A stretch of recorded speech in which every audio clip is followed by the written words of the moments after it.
तो आज हम लोग रिवाइज करेंगे chapter 6 molecular basis of inheritance. इसके एनसीईआरटी एग्जाम्पल के इंपॉर्टेंट क्वेश्चन के साथ साथ हम लोग जो है इससे जुड़े हुए सारे कॉन्सेप्ट को भी रिवाइज करेंगे। आइए स्टार्ट करते हैं chapter molecular basis of inheritance. इसके पहले के एग्जाम्पल के क्वेश्चन हम पहले करा चुके हैं, आप लोग जो है वीडियो पीछे जाके देख सकते हैं। आइए स्टार्ट करते हैं चैप्टर।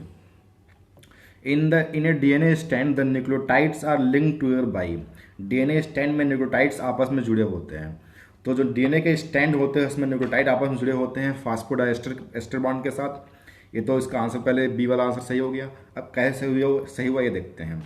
डीएनए स्टैंड एक मान लेते हैं, एक स्टैंड बनाया हमने डीएनए का, ये दूसरा स्टैंड डीएनए का है।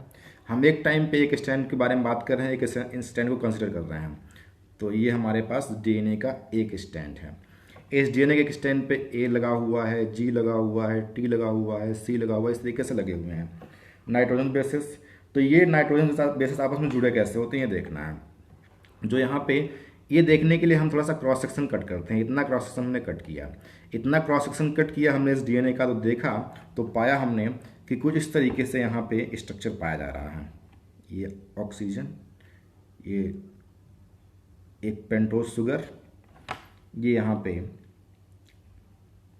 एडनिन बेस, जो एडनिन थी यहाँ पे, ये यहाँ पे CH2OH, ये यहाँ पे कुछ नहीं होता डीएनए में, यहाँ कुछ नहीं है, कैंसिल।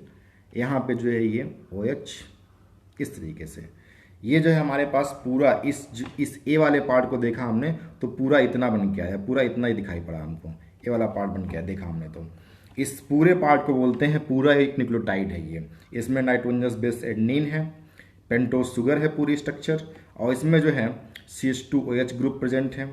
और यहाँ पे एक और स्ट्रक्चर है फास्फेट, यहाँ फास्फेट अटैच है। तो एडनिन बेस पूरी शुगर, CH2OH एंड इससे अटैच है फास्फेट। ये पूरा स्ट्रक्चर कहलाता है एक न्यूक्लियोटाइड है ये। अब ये न्यूक्लियोटाइड जो है इस जी वाले पार्ट से कैसे जुड़ेगा। अब जी वाला पार्ट कैसा होता है वो देखते हैं। जी वाला पार्ट ये O, ये सॉरी फिर से बनाते हैं इसको, कुछ इस तरीके से था, कुछ इस तरीके से हमारा स्ट्रक्चर बना हुआ था। OH था यहाँ पे CH2OH था, और इससे अटैच फास्फेट था, यहाँ पे ऑक्सीजन। ठीक है, ऐसे यहाँ पे भी ऐसा कुछ स्ट्रक्चर, ये ऑक्सीजन, यहाँ पे जी था याद करिए, और इस जगह पे फिर से OH, इस पोजीशन पे फिर से CH2OH, और यहाँ पे अटैच फास्फेट। तो इस तरीके से जो क्रॉस सेक्शन ने लिया था उसमें इस तरीके से कुछ दिखता है। जो ये न्यूक्लियोटाइड है एडनिन, शुगर एंड फास्फेट, ये पूरा एक न्यूक्लियोटाइड हो गया। दूसरा न्यूक्लियोटाइड है ग्वानिन, शुगर एंड फास्फेट, दूसरा न्यूक्लियोटाइड हो गया। अब जो है इसमें ये 1 dash carbon, 2 dash carbon, 3 dash carbon, जहाँ जहाँ पे कोने होते हैं वहाँ कार्बन होता है, और ये 4 डैश कार्बन, और ये 5 डैश कार्बन पे अटैच है phosphate group. Phosphate group adenine वाले पार्ट वाले से फास्फेट ग्रुप जो ग्वानिन वाला पार्ट है इसके OH ग्रुप से बॉन्ड बनाता है। ठीक है, तो यहाँ पे ये फास्फेट एक तरफ OH ग्रुप से बॉन्ड बना रहा है, एक तरफ CH2OH ग्रुप से बॉन्ड बना रहा है। इस तरीके से यहाँ पे जो है फास्फेट और एल्कोहल, इधर फास्फेट और एल्कोहल, दोनों तरफ से जब फास्फेट है, एसिड है और एल्कोहल है, एसिड एल्कोहल के जो बॉन्ड बनता है उसको बोलते हैं हम लोग एस्टर बॉन्ड। जो कि यहाँ फास्फोरस है इसलिए इसको बोलते हैं फास्फोएस्टर बॉन्ड। तो फास्फोरस एक बार इधर बॉन्ड बना रहा है तो यहाँ एक फास्फोएस्टर बॉन्ड हो गया, एक बार इधर बॉन्ड बना रहा है यहाँ फास्फोएस्टर बॉन्ड हो गया। इसलिए यहाँ पे एक न्यूक्लियोटाइड ये, दूसरा न्यूक्लियोटाइड ये, दोनों के बीच में बॉन्ड हो गया फास्फोडाइएस्टर बॉन्ड। तो समझ में आ गया क्वेश्चन। तो आंसर क्या जाएगा इसका, फास्फोडाइएस्टर बॉन्ड। आगे हम लोग बात करें तो आपसे पूछता है ग्लाइकोसिडिक बॉन्ड कहाँ होता है। तो ग्लाइकोसिडिक बॉन्ड जो है ये पाया जाता है पॉलीसेकेराइड्स में। इसके अलावा ग्लाइकोसिडिक बॉन्ड कहाँ होता है, तो अभी जो स्ट्रक्चर बना के दिखाया था आपको हमने, ये इस तरीके से कुछ बनाया था हमने स्ट्रक्चर। जो नाइट्रोजनस बेस का अटैचमेंट है इस शुगर के साथ में, इस नाइट्रोजनस बेस का जो अटैचमेंट है इस शुगर के साथ में, ये वाला बॉन्ड भी कहलाता है glycosidic bond, N beta glycosidic bond. ठीक है, अब पेप्टाइड बॉन्ड कहाँ होता है। पेप्टाइड बॉन्ड जो है ये पाया जाता है प्रोटीन में। पेप्टाइड बॉन्ड होता है CONH बॉन्ड, ये एग्जाम में पूछा गया है, या ऐसे ही बन के आ सकता है CONH बॉन्ड। तो दोनों फॉर्म में एग्जाम में क्वेश्चन पूछा सकता है पेप्टाइड बॉन्ड क्या होता है, एग्जाम में आया हुआ क्वेश्चन नहीं है। आप पूछता है एच बॉन्ड कहाँ होता है, तो डीएनए के जो दो स्टैंड होते हैं, एक स्टैंड ये, दूसरा स्टैंड ये दोनों स्टैंड के बीच में जो नाइट्रोजनस बेस अटैच हैं, इन नाइट्रोजनस बेस के बीच में एच बॉन्ड होता है। ए और टी के बीच में डबल एच बॉन्ड और जी और सी के बीच में ट्रिपल हाइड्रोजन बॉन्ड, इस तरीके से प्रेजेंट होता है, आपने पढ़ रखा होगा। तो सारे चारों पॉइंट हो गए। नेक्स्ट क्वेश्चन करते हैं हम लोग। नेक्स्ट क्वेश्चन करते हैं, a nucleoside differ from nucleotide it lacks. तो न्यूक्लियोसाइड डिफर है न्यूक्लियोटाइड से, तो न्यूक्लियोसाइड कैसे डिफर है न्यूक्लियोटाइड से, क्योंकि इसमें किस चीज़ की कमी होती है, लैक मतलब कमी होती है किस चीज़ की। तो देखिए क्या होता है, nitrogenous base plus sugar plus phosphate, इन सबको मिला के बोलते हैं न्यूक्लियोटाइड। न्यूक्लियोटाइड एंटी लिख दो, और अगर लिखा हो सिर्फ नाइट्रोजनस बेस प्लस शुगर तब इसको हम लोग बोलते हैं न्यूक्लियोसाइड, NS। तो देखा आपने, न्यूक्लियोसाइड में नाइट्रोजन बेस प्लस शुगर है और न्यूक्लियोटाइड में nitrogen base plus sugar plus phosphate है, मतलब न्यूक्लियोसाइड में क्या नहीं है, फास्फेट नहीं है। आंसर क्या चला जाएगा, C. Next question, both deoxyribose and ribose belong to a class of sugar called.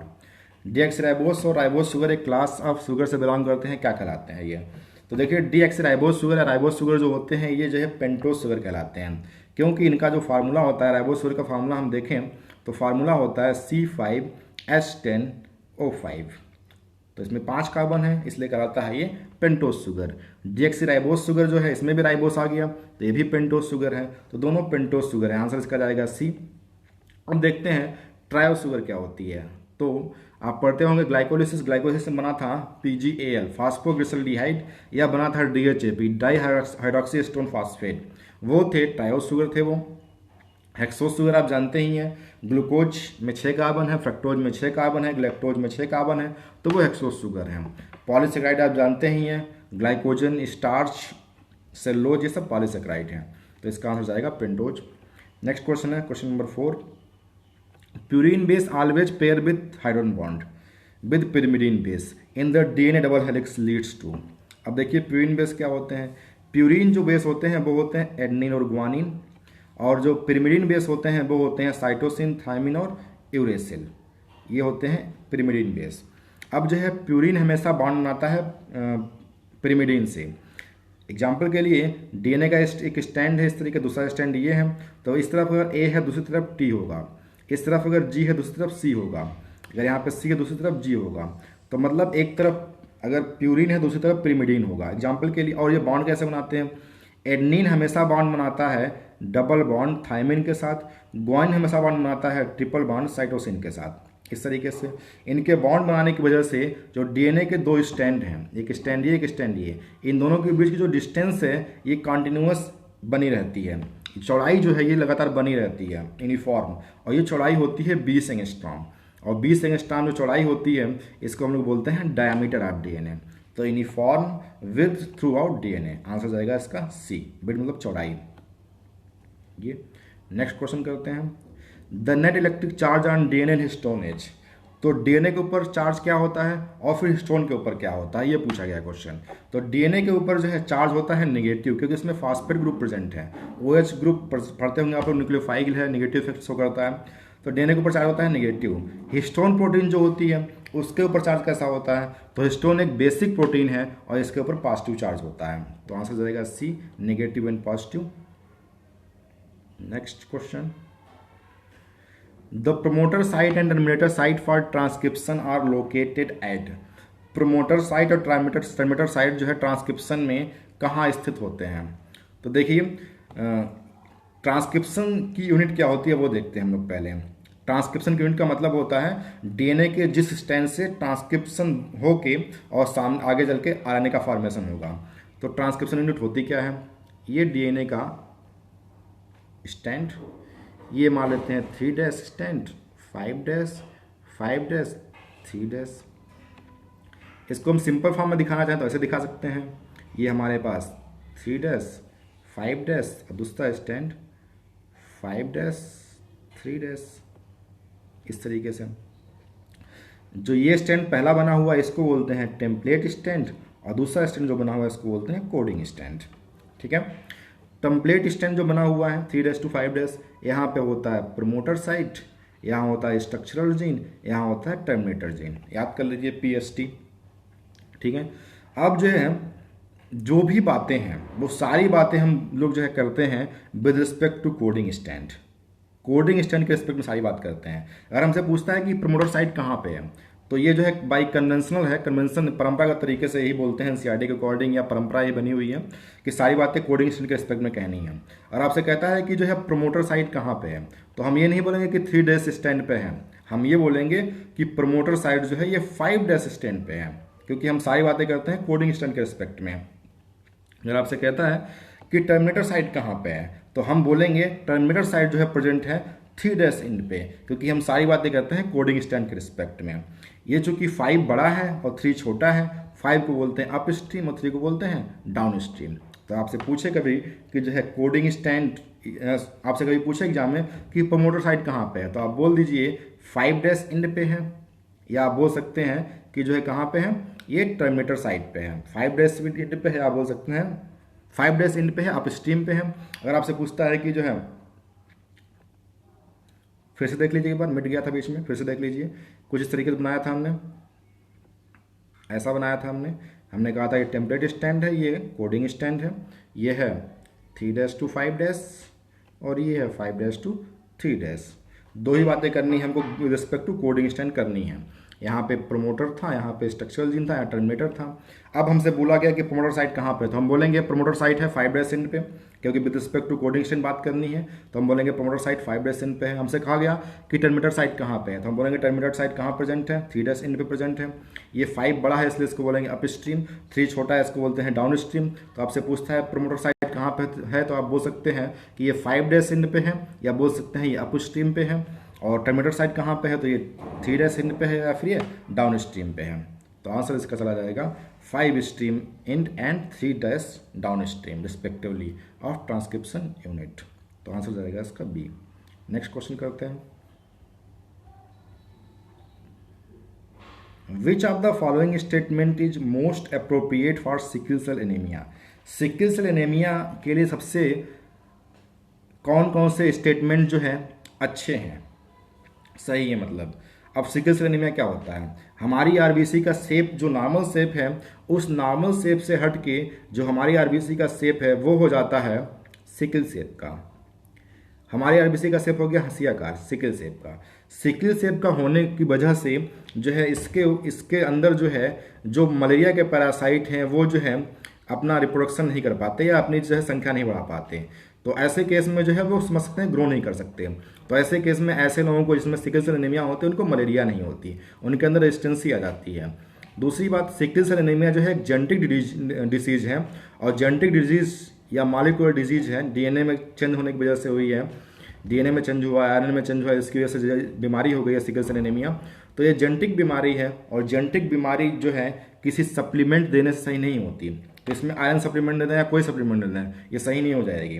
और ये मॉलिक्यूलर डिजीज है, मॉलिक्यूलर मतलब डीएनए आरएनए मॉलिक्यूल्स हैं, मॉलिक्यूलर बेस ऑफ इनहेरिटेंस पढ़ रहे हैं इसमें हम लोग, और डीएनए आरएनए पढ़ते हैं इसमें। तो इसका आंसर जो है पहला ऑप्शन इसका देखते हैं, it can not be treated with iron supplement. इसको आयरन सप्लीमेंट देकर ट्रीट नहीं कर सकते, सही बात है, आयरन देने से कोई फायदा नहीं होगा, ये ऑप्शन सही है। It is a molecular disease, हाँ मॉलिक्यूलर डिजीज है, जेनेटिक डिजीज में है तो मॉलिक्यूलर डिजीज भी है। It confers resistancy to acquiring malaria, ये जो है प्रदान करती है, कन्फर्म मतलब प्रदान करना, ये प्रदान करती है रेजिस्टेंसी मलेरिया के लिए, तो मलेरिया नहीं होगा ऐसे लोगों को, ये भी बात सही है। और इसलिए तीनों बातें सही होगी, इसलिए क्या हो गया, ऑल ऑफ द सही हो गया।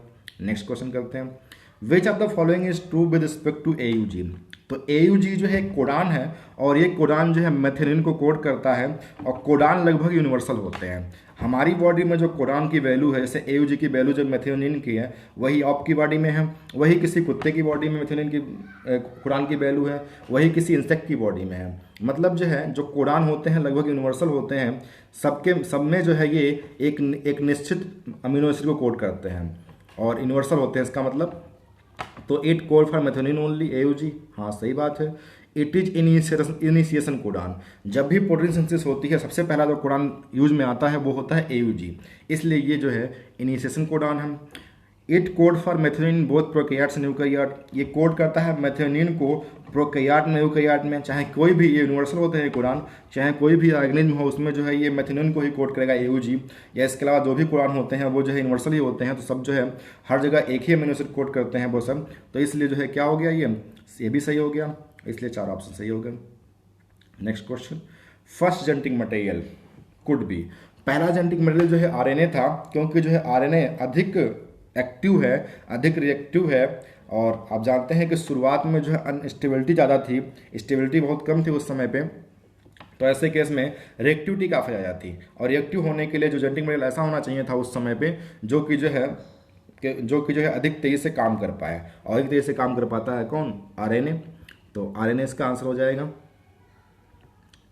10वां, with regard to mature mRNA in eukaryote.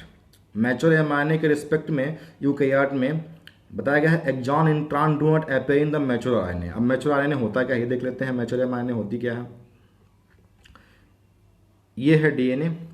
इस DNA से जब RNA का फॉर्मेशन होता है, जब ट्रांसक्रिप्शन होता है, तब जो RNA पहले बनती है उस RNA में जो है इस तरीके से ये RNA बनी है, इस RNA में जो है कुछ पार्ट जो है फंक्शनिंग होता है और कुछ पार्ट जो है नॉन फंक्शनिंग होता है। जो पार्ट फंक्शनल है उसको बोलते हैं हम लोग एक्सॉन पार्ट, जो पार्ट नॉन फंक्शनल है उस पार्ट को बोलते हैं इंट्रॉन पार्ट। जो फंक्शनल है उस पार्ट को हमने डार्क कर दिया, थोड़ा सा और मोटा थिक कर दिया हमने। ये एक्सॉन पार्ट है, जो पतला है उसको इंट्रॉन पार्ट बोल दिया। तो यहाँ पे जो इंट्रॉन पार्ट है ये नॉन फंक्शनल है, इसको बोलते हैं नॉन कोडिंग पार्ट, और ये जो पहला RNA बना हुआ है इसको बोलते हैं हेट्रोजीनस RNA। अब इसमें होती है प्रोसेसिंग, प्रोसेसिंग जो होती है उसको बोलते हैं हम लोग स्प्लाइसिंग। इस स्प्लाइसिंग में होता क्या है, इस स्प्लाइसिंग में जो ये RNA बना है, इस RNA में जो इंट्रॉन वाला पार्ट है इसको जो है रिमूव कर दिया जाता है। ये इंट्रॉन वाला पार्ट जो है रिमूव कर दिया गया, इंट्रॉन पार्ट के रिमूवल को बोलते हैं स्प्लाइसिंग। अब बाकी जो पार्ट बचा थिक पार्ट जिसको बोलते हैं एक्सॉन, जो कि फंक्शनिंग पार्ट है, जो कि कोडिंग पार्ट है, ये बाकी एक्सॉन पार्ट जो है आपस में जुड़ जाते हैं इस तरीके से, और अब हमको मिल जाती है थिक RNA। थिक कहने का मतलब है इसमें सब सारा पार्ट एक्सॉन है, सारा पार्ट फंक्शनल है, इसको बोलते हैं हम लोग mRNA। तो मैच्योर RNA या mRNA या प्रोसेस्ड RNA में जो है एक्सॉन पार्ट होता है, इंट्रॉन पार्ट नहीं होता। तो आंसर जाएगा exon appear but intron do not appear in mature mRNA। Answer दिया क्या, बी। नेक्स्ट क्वेश्चन करते हैं, human chromosome with highest and least number of gene in them are respectively. तो ह्यूमन क्रोमोसोम में सबसे अधिक जीन जो है ये पाए जाते हैं क्रोमोसोम नंबर 1 में। क्रोमोसोम नंबर 1 में 2968 2968 जीन होते हैं। क्रोमोसोम नंबर 1 में जो है 2968 जीन होते हैं, ठीक है। और क्रोमोसोम नंबर Y में सबसे कम जीन होते हैं 231। तो आंसर जाएगा इसका C। एक्स क्रोमोसोम के बारे में बात कर लेते हैं। एक्स क्रोमोसोम में नियरली 800 जीन पाए जाते हैं, याद कर लीजिए, इसमें लगभग 800 जीन पाए जाते हैं, एनसीईआरटी में दे रखा है। और जो क्रोमोसोम नंबर जो है 21 है, इस 21 नंबर क्रोमोसोम में लगभग 200 से 300 जीन पाए जाते हैं, इसको भी याद कर लीजिए, ये भी एनसीईआरटी में नहीं है। तो क्वेश्चन हो गया हमारा, आंसर जाएगा सी, क्रोमोसोम नंबर 1 और chromosome number Y। Question number 11 के बाद 12, which of the following scientist had no contribution in the development of double helix model for structure of DNA। तो देखिए DNA का जो डबल हेलिकल मॉडल था, वो जो है डबल हेलिकल मॉडल जो है रोजलिंड फ्रैंकलिन और मॉरिस बिलिकन्स, इन दोनों साइंटिस्ट की एक्सरे डिफ्रैक्शन टेक्निक के बेस पे दी गई थी। और जो है एरविन चरगैफ रूल उसमें लागू हुआ था, जिसमें एडेनिन जुड़ा था थाइमिन से और ग्वानिन जुड़ा था साइटोसिन से। तो ABC तीनों लागू हो गए। मेसल्सन स्टॉल के बारे में बात करें हम, तो मेसल्सन स्टॉल ने जो है इन्होंने जो है ये प्रूफ किया था कि जो है DNA का रेप्लिकेशन जो है ये सेमी कंजर्वेटिव होता है। तो ये DNA रेप्लिकेशन के बारे में बात की थी इन्होंने, तो इसका आंसर चला जाएगा D वाला।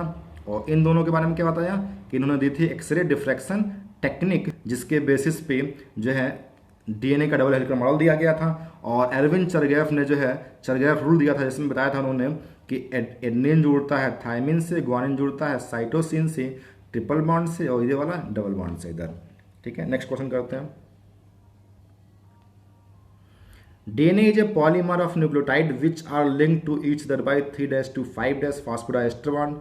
To prevent polymerization of nucleotides, which of the following modification would you choose? इस क्वेश्चन करते हैं वो कैसे होता है ये। अब देखिए, डीएनए जो है पॉलीमर है न्यूक्लियोटाइड्स का, यानी बहुत सारे न्यूक्लियोटाइड्स जुड़े हुए हैं डीएनए में। न्यूक्लियोटाइड आप जानते हैं nitrogenous base plus sugar plus phosphate को बोलते हैं। दो न्यूक्लियोटाइड आपस में जुड़े होते हैं थर्ड पोजीशन पर प्रेजेंट OH ग्रुप से। कुछ ऐसे ही अभी थोड़ी देर पहले आपको बताया भी था, फिर से देख लीजिए एक बार चाहे तो।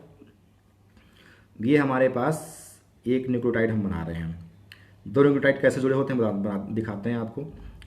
एक ये न्यूक्लियोटाइड बन रहा है, ये यहाँ पे एडेनिन बेस मान लेते हैं जुड़ा हुआ है फर्स्ट कार्बन पे, सेकंड कार्बन पे कुछ नहीं है, डीएनए है इसलिए। थर्ड कार्बन पे यहाँ पे OH ग्रुप प्रेजेंट होता है, फोर्थ कार्बन पे यहाँ पे CH2OH ग्रुप प्रेजेंट होता है, और जो फिफ्थ कार्बन है ये वाला, इस कार्बन पे अटैच होता है फास्फेट। अब ये पूरा स्ट्रक्चर नाइट्रोजनस बेस, ये पूरा शुगर बना हुआ है बीच में, और उसके बाद फिर फास्फेट, ये तीनों मिलकर कहलाते हैं न्यूक्लियोटाइड बन गया एक। अब जो है न्यूक्लियोटाइड दूसरे न्यूक्लियोटाइड से कैसे जुड़ता है, एक न्यूक्लियोटाइड और बनाते हैं हम। एक न्यूक्लियोटाइड ये है,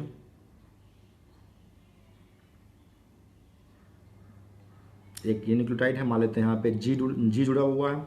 अब इस न्यूक्लियोटाइड में हो क्या रहा है, अब इस न्यूक्लियोटाइड में जो है ये थर्ड पोजीशन जहाँ पे क्या है OH ग्रुप है थर्ड पोजीशन पे। इस पहले न्यूक्लियोटाइड का जो एडेनिन वाला है, इस न्यूक्लियोटाइड का पांचवी पोजीशन वाला जो फास्फेट ग्रुप है वो अगले न्यूक्लियोटाइड के थर्ड पोजीशन पर प्रेजेंट OH से बॉन्ड बनाता है। अगर जो है यहाँ पे अब जो है दोनों आपस में जुड़ जाएंगे, न्यूक्लियोटाइड एक ये वाला एक न्यूक्लियोटाइड आपस में जुड़ गया ये इस बॉन्ड से, तो यहाँ पे इस बॉन्ड जुड़ गया तो ये डाइन्यूक्लियोटाइड बन गया। ऐसे ही तीसरा जुड़ेगा, चौथा जुड़ेगा, इस तरीके से जुड़ते चले जाएंगे। तो अगर जो थर्ड पोजीशन पे जो OH ग्रुप है इसको रिप्लेस कर दें, तो जो पहले वाला जो न्यूक्लियोटाइड, जो ये वाला न्यूक्लियोटाइड है, ये न्यूक्लियोटाइड जो है इस वाले न्यूक्लियोटाइड से जुड़ नहीं पाएगा, और इस केस में जो है पॉलीन्यूक्लियोटाइड चेन नहीं बन पाएगी। तो थर्ड पोजीशन पे OH ग्रुप को रिप्लेस करना है, रिमूव करना है। तो आंसर चला जाएगा इसका रिमूव या replace third OH group in deoxyribose, यानी कि आंसर क्या जाएगा इसका बी वाला, बी। नेक्स्ट क्वेश्चन करते हैं, question number 14। Discontinuous synthesis of DNA occur in one stand because. Discontinuous synthesis क्यों होती है, जब जो है आप देखते हैं डीएनए, जब जो है डीएनए रेप्लिकेशन होता है तो कैसे होता है, कुछ इस तरीके से बना होगा, देखा होगा आपने स्ट्रक्चर। थोड़ा फिर से बनाते हैं इसको इस तरीके से। एक टेम्पलेट स्टैंड है 3' to 5' इंच, दूसरा टेम्पलेट स्टैंड है 5' to 3' इंच। तो आप देख पा रहे हैं ये जो टेम्पलेट है, इस टेम्पलेट पे जब डीएनए पॉलीमरेज एंजाइम वर्क करेगा, डीएनए पॉलीमरेज एंजाइम जो होता है वो हमेशा जो है 5' to 3' वर्क करता है। उसकी सिंथेसिस जो है उसमें न्यूक्लियोटाइड की सिंथेसिस हमेशा होती है 5' to 3', हमेशा उसमें सिंथेसिस होती है। तो जब जो है यहाँ पे 3' to 5' वाले स्टैंड पे नए न्यूक्लियोटाइड की सिंथेसिस होगी तो वो हमेशा 5 to 3' होगी,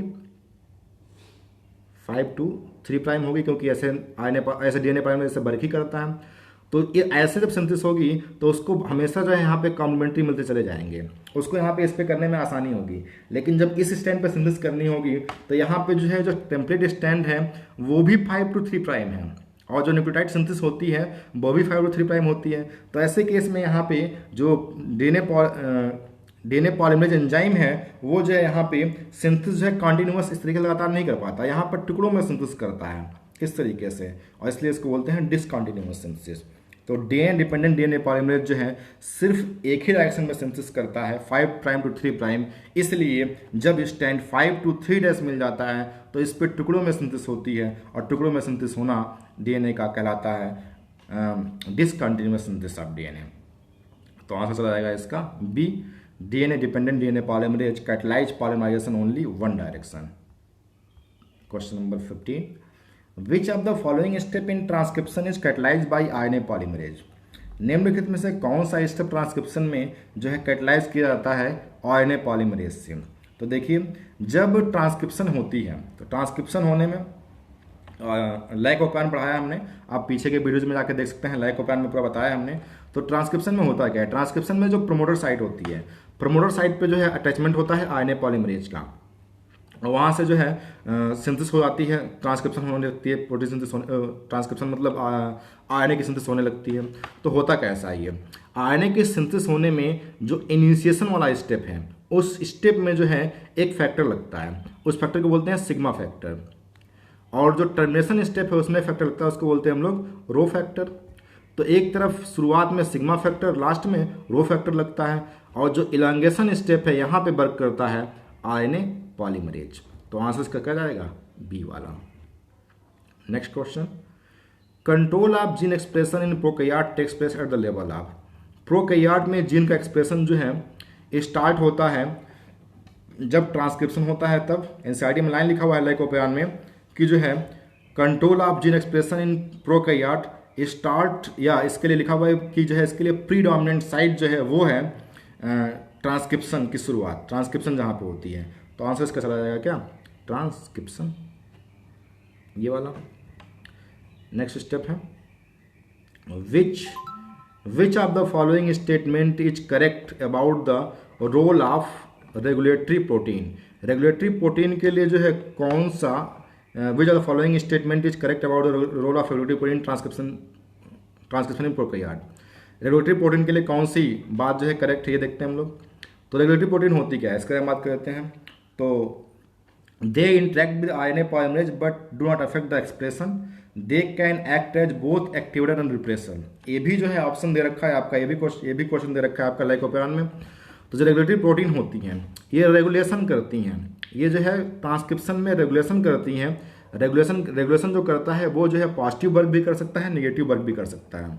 मतलब रेगुलेटरी प्रोटीन जो है जी होती है ये जो है एक्टिवेटर तरह से भी वर्क कर सकती है और रिप्रेसर की तरह से भी वर्क कर सकती है।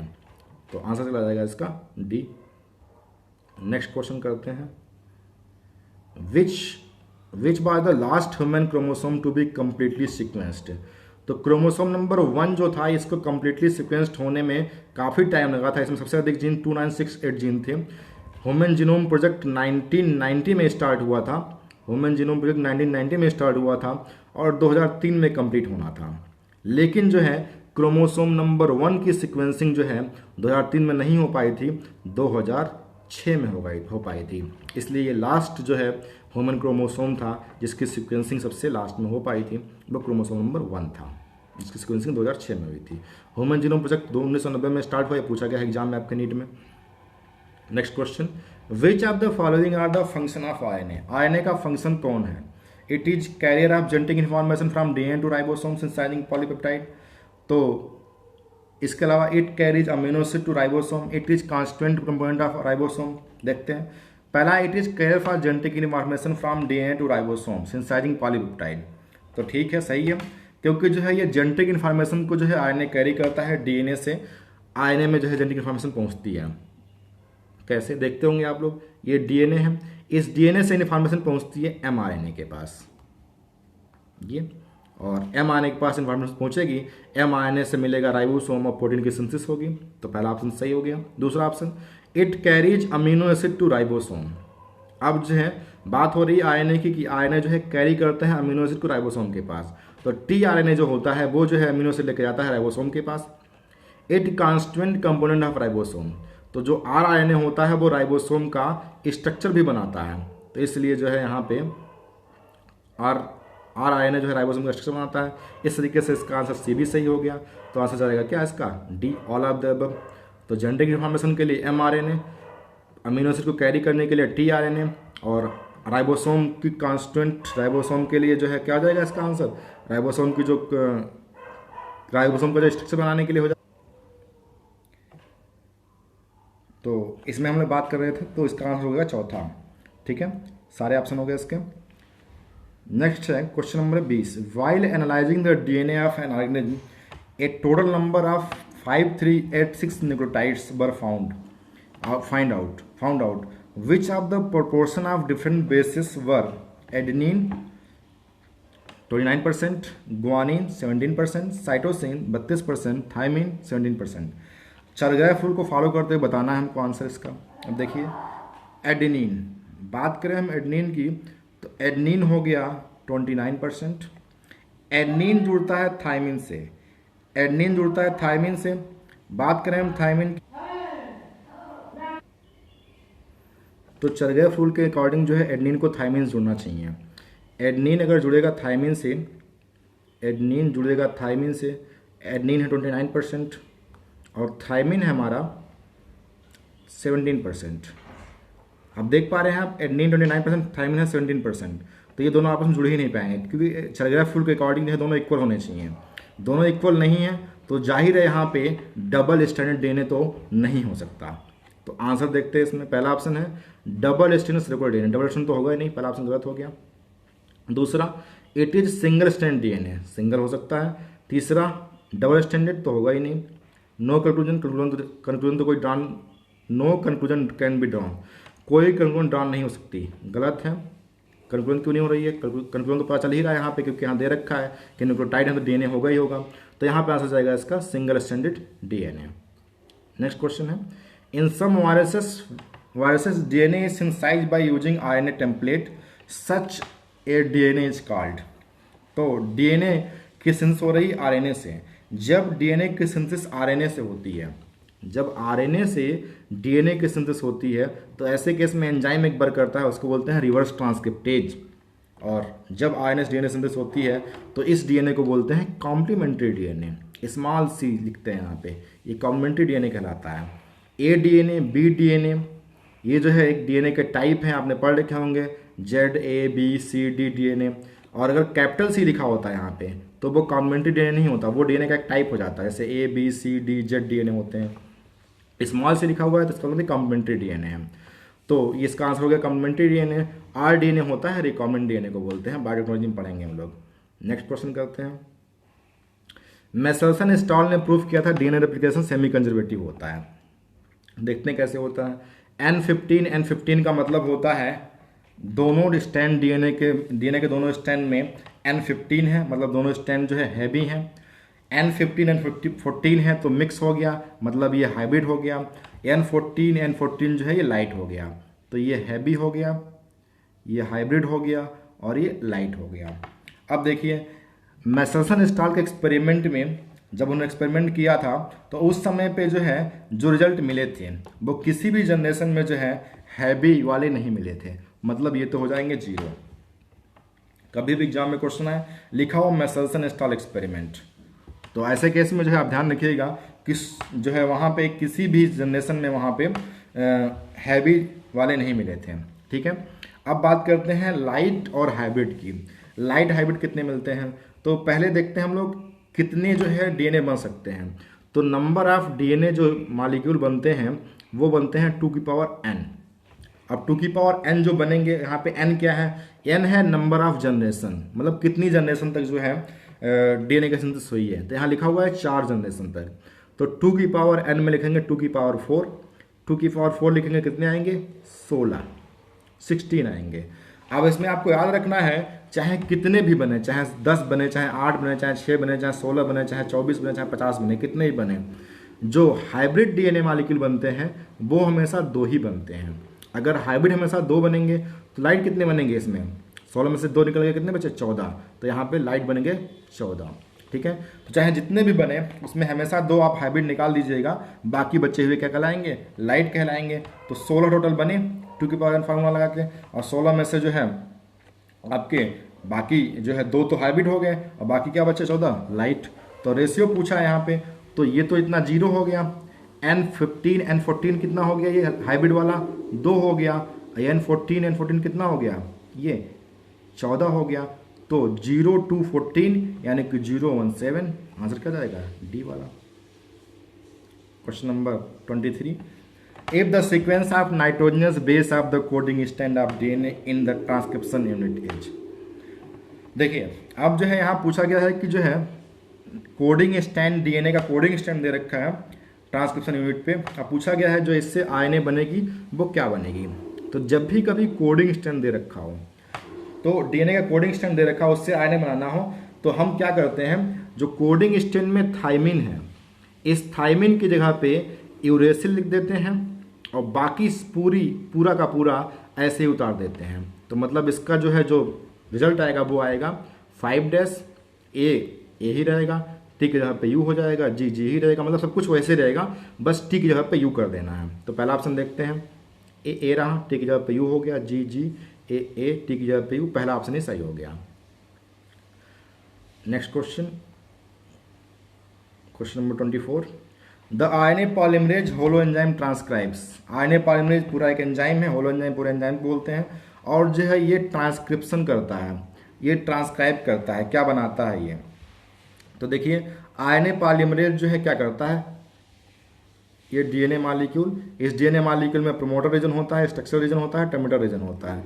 आरएनए पॉलीमरेज प्रमोटर रीजन पे आके अटैच होता है और पॉलीमराइज करता है सिर्फ और सिर्फ स्ट्रक्चरल रीजन को, इसको पॉलीमराइज करता है।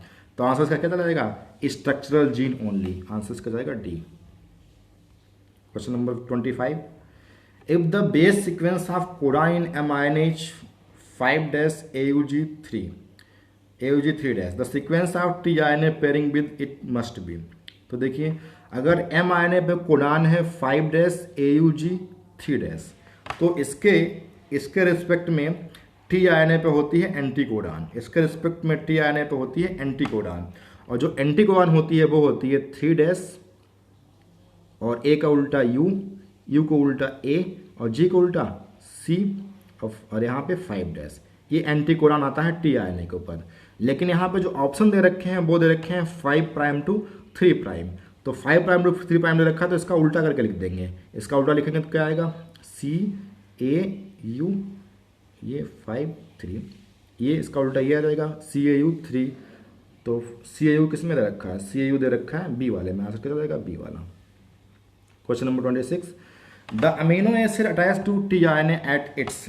अमीनो एसिड अटैच होते हैं tRNA पे इसके 3' एंड पे, इसको याद कर लीजिए। और जो एंटी कोडान साइट है, इस एंटी कोडान साइट पे तो ये एंटी कोडान साइट तो जो है जाके अटैच होती है mRNA से, और 3' एंड पे जो है अमीनो एसिड जाके अटैच होते हैं, कुछ इस तरीके से स्ट्रक्चर होता है, इस तरीके से ये 3' एंड है और ये 5' एंड है। तो 3' एंड होता है इसके यहाँ पे जाके अटैचमेंट होता है 3' एंड पे अमीनो एसिड का, और जो यहाँ पे एंटी कोडान लूप है ये जाके अटैच होती है mRNA से, ये mRNA बनाई हमने, इससे जाके अटैच होती है ये, तो अमीनो एसिड अटैच होता है 3' एंड पे, याद रखिएगा। DHU लूप के बारे में डिस्कस नहीं करेंगे क्योंकि हमारे कोर्स में अब नहीं है, आगे बढ़ते हैं हम लोग। To initiate translation the mRNA first bind to. Translation start जब होती है तो mRNA पहले किससे बाइंड होता है, तो देख लेते हैं। ये है mRNA, ये mRNA की 5' एंड, ये mRNA की 3' एंड। इस mRNA के से जो है अटैचमेंट होता है राइबोसोम की छोटी यूनिट से, तो ये राइबोसोम बना हुआ है, राइबोसोम की बड़ी यूनिट, राइबोसोम की छोटी यूनिट, तो राइबोसोम की छोटी यूनिट से अटैचमेंट होता है mRNA का, तो आंसर जाएगा इसका the smaller ribosomal subunit, ये आंसर चला जाएगा इसका। नेक्स्ट क्वेश्चन करते हैं। In E coli the lac operon get switched on when. E coli में लाइकोपियान कब स्विच ऑन होता है, तो जब लैक्टोज प्रेजेंट होता है और रिप्रेसर से बाइंड होता है तब जो है लाइकोपियान क्या होता है, स्विच ऑन हो जाता है। तो लाइकोपियान पूरा चैप्टर पढ़ा दी, लाइकोपियान जो है पूरा टॉपिक हमने पढ़ा दिया है लास्ट लेक्चर में, उसको आप वीडियो में जाकर देख लीजिएगा, इसके बारे में जितने भी ऑप्शन है सारे क्लियर हो जाएंगे। Thank you.